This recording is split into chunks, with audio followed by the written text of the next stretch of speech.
Arigitani thibitarĩ-inĩ wa Chuka Rifaro nĩ mamũkĩrĩte indo cia kwĩgita mĩrimũ kuma kũrĩ bengi ya Equity ĩrĩa ĩkoretwo ĩgĩthiũrũrũka mathibitarĩ-inĩ ngũrani gũkũ bũrũri-inĩ magĩtambũrũkia ũtugi ũyũ.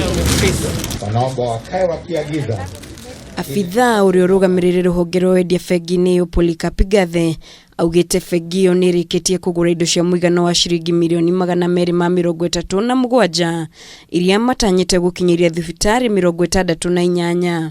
Augĩte rĩciria rĩrĩ riumanĩte na ũgwati ũrĩa marigitari mang'ethanagĩra naguo o mũthenya rĩrĩa maratungatĩra arwaru a COVID, akiuga merutagĩra na njĩra nene makĩiga mĩtũrĩre ya ũgwati-inĩ. One patient requires maybe 5 to 8 people to deal with them at any given time.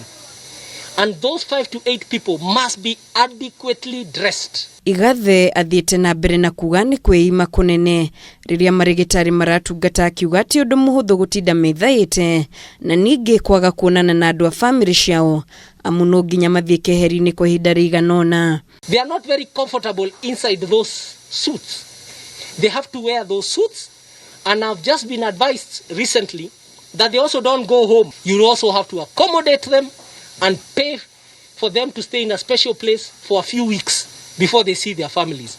Now, who else can do that for you? Mwene wa gavana wa kaunti ĩno augĩte nĩ maheanĩte macini cia kũhihia kũrĩ thibitarĩ ũcio na ũguo ũrĩa wothe ũrabatara ũteithio wa macini ĩyo marĩtangĩkagĩrwo thĩ kaunti-inĩ ĩno hatarĩ gũtinda magĩthiĩ kũndũ kũngĩ. We have a functional oxygen plant that is producing real oxygen which we are taking to hospitals.